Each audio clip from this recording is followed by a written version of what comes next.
Heavy rains lashed Kenya. Scores of hotels, houses and camps have been inundated.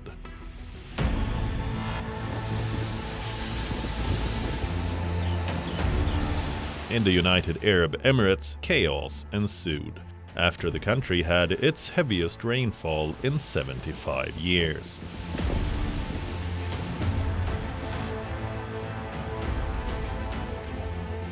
In southern China, record-breaking rains have swamped a handful of cities.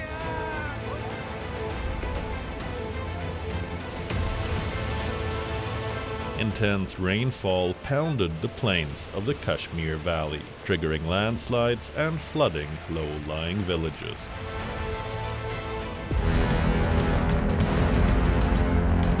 In southern Brazil, the death toll rose due to the floods, as local authorities scrambled to rescue people.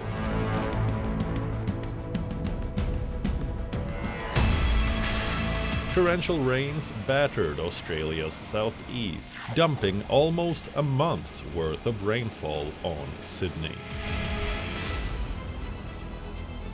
Exposing infrastructure clearly unprepared to withstand such deluges. The intense rains left death, destruction and mass departure in several continents. In this episode, we bring you the latest happenings from the regions affected by the floods, spanning across almost all continents. We try to understand why the world is getting warmer and wetter. And can something be done to stop the devastation? Let's find out.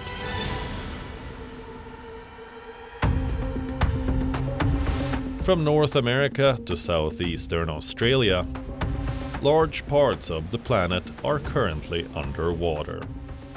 Unusually heavy rains are leading to deadly floods, hitting several countries all at once.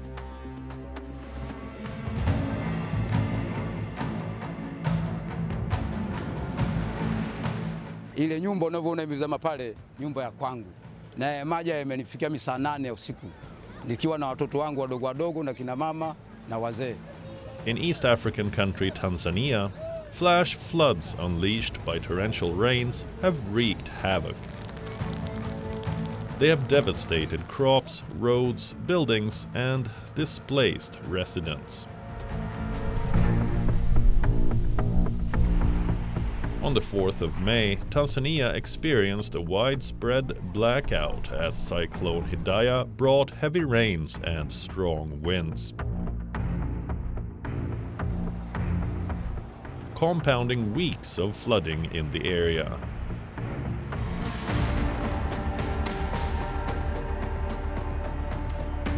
While southern Africa experienced a prolonged dry spell, the heavy rains throughout March and April this year brought severe flooding to eastern African countries. The torrential rains and deadly floods that have hit Kenya since March have been the most catastrophic the country has seen in recent years.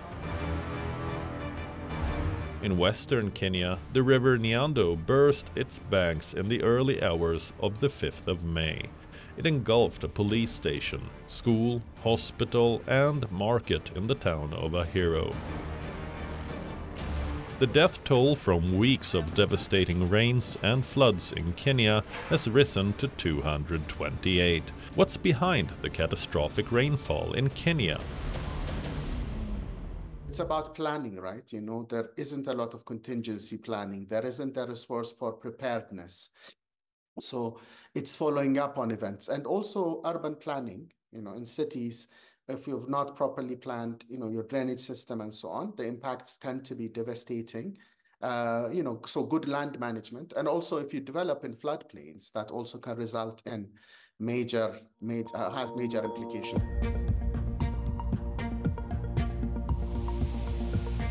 In recent years, China has experienced severe floods, grinding droughts, and record heat.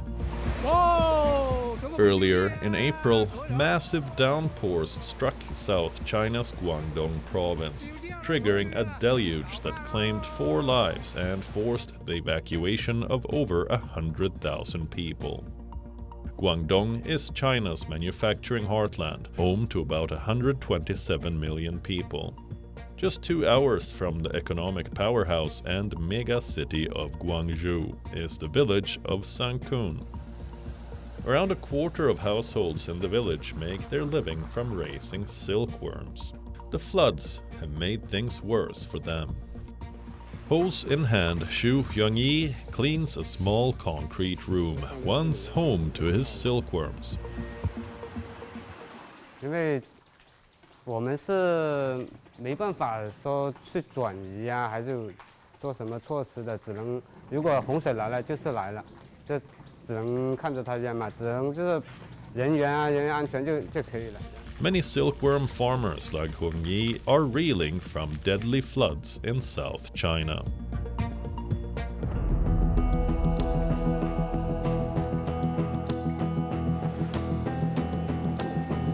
The month of April was also the wettest month on record for Pakistan since 1961. The country experienced days of extreme weather in April that killed scores of people and destroyed property and farmland. Last month's rainfall for Pakistan was a 164% increase from the usual level for April. The intense downpours affected the country's northwestern Khyber Pakhtunkhwa and the southwestern Balochistan provinces the most. چې ماپښین راځي دا باران شروع شول باران ډېر طوفاني باران دا مخته خواته منده راغلی شاته منده راغلی علاقې ګرده اوبو سره واخیستې علاقې ونړولې دا کورونه یې مخته ونړولې موږ ته مو اوبه راغلې سامان یې ویوړی نو اوس موږ دا درخواست کوو حکومت ته چې موږ سره تعاون وکړي. Experts said Pakistan witnessed heavier rains because of climate change.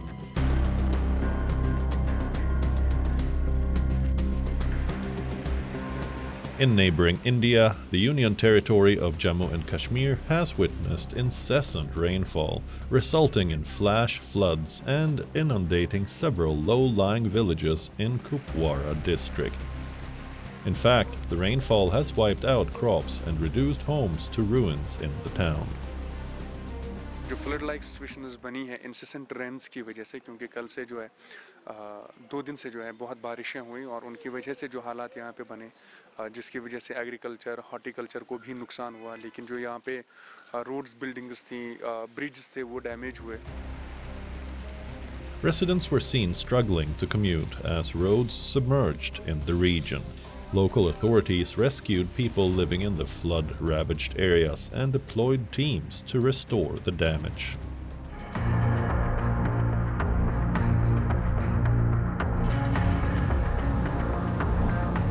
Unseasonal rainfall has lashed neighboring Afghanistan.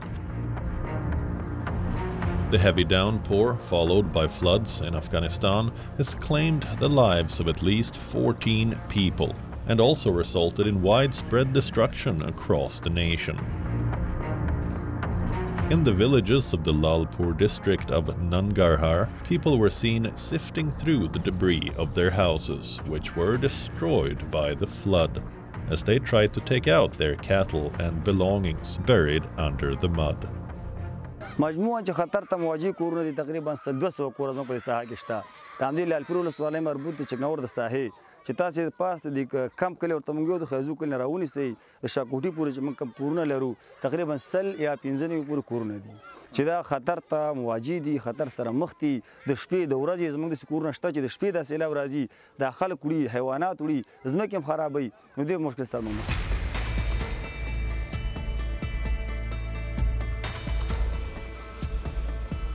The ongoing severe rain is also wreaking havoc in Kazakhstan. Look at the aerial view of flooded houses, roads and fields that hit North Kazakhstan region in April. More than 111,000 people have been evacuated from their homes since the onset of flooding caused by melted ice and snow.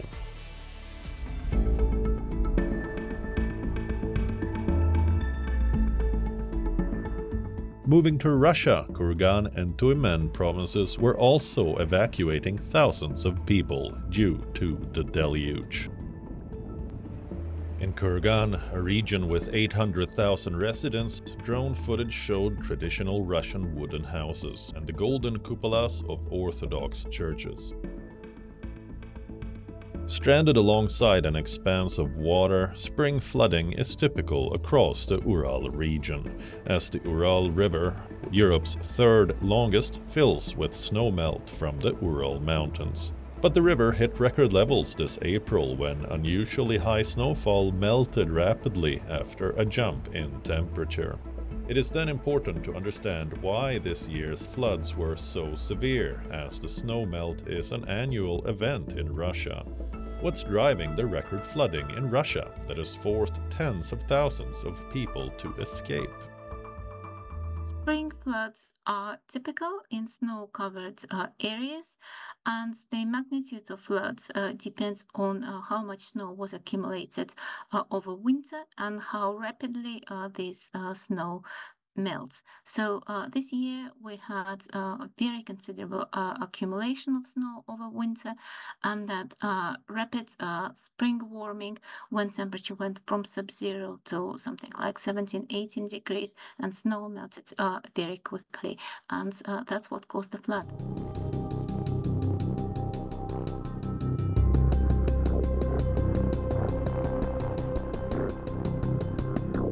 Highways and malls have been flooded.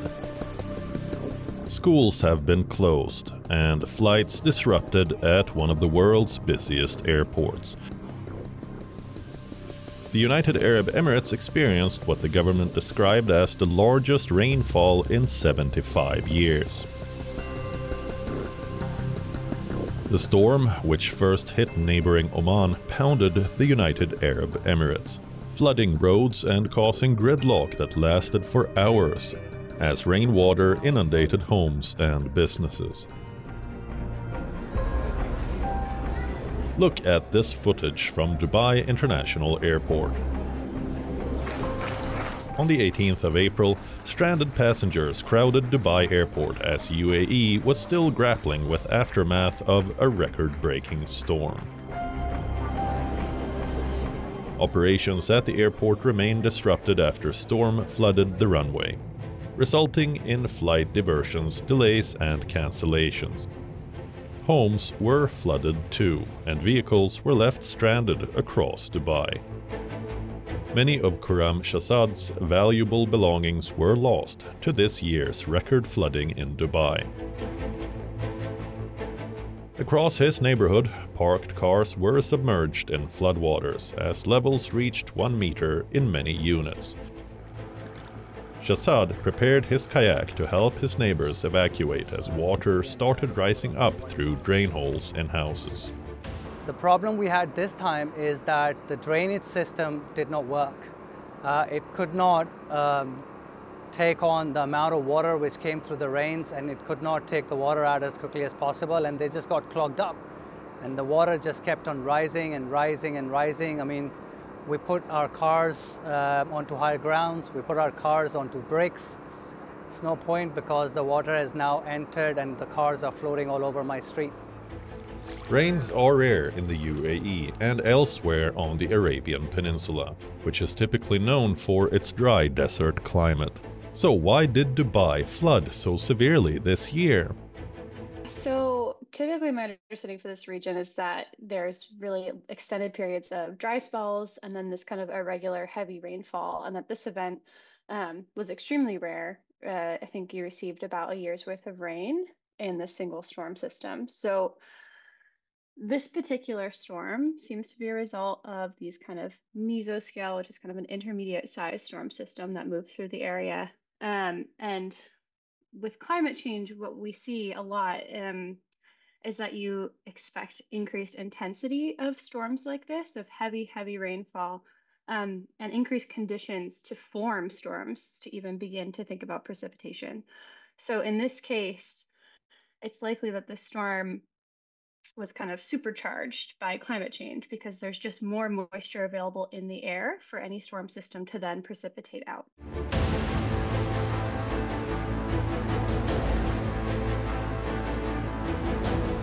Heavy rains also wreaked havoc in the South American country Brazil. On the 6th of May, the municipality of Eldorado do Sul was flooded after heavy rains hit southern Brazil. Some residents of Eldorado do Sul have spent days camping on a motorway outside the city, waiting to be rescued. The storms have affected 385 municipalities in Rio Grande do Sul state, leaving at least 85 people dead and more than 150,000 displaced.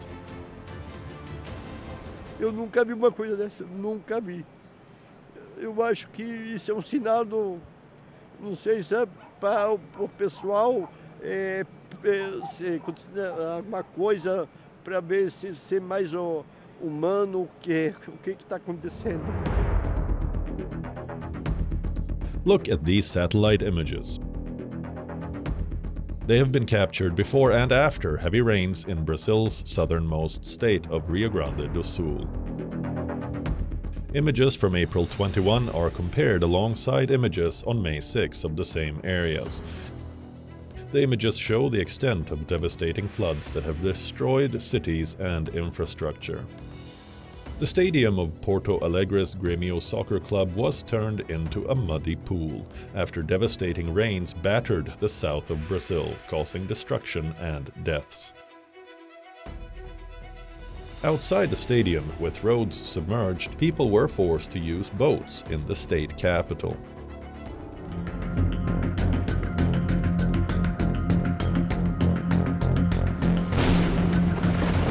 In the first week of May, Texas woke up to flooded and damaged roads. Watch these images from 5th of May.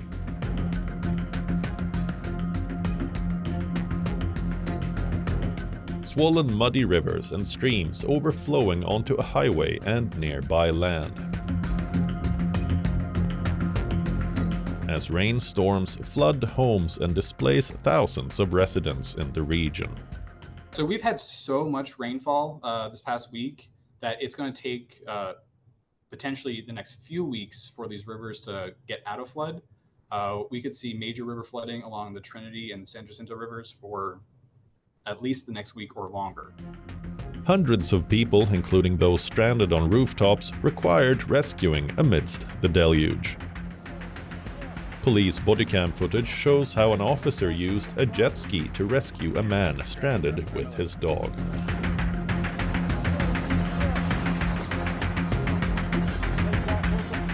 And then jumped into the water to rescue the other two dogs from a flooded neighborhood in North Houston, Texas.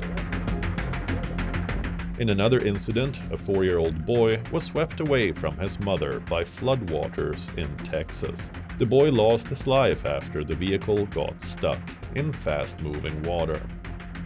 According to the weather department, flooding is expected to continue in parts of central and east Texas through next week.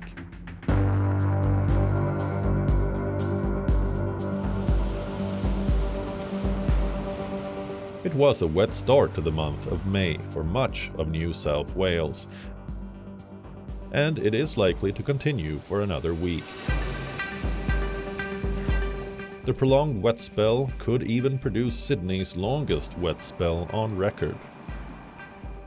Less than a month ago, heavy rains lashed parts of Sydney and led authorities to issue emergency evacuation warnings for many of the city's low-lying areas.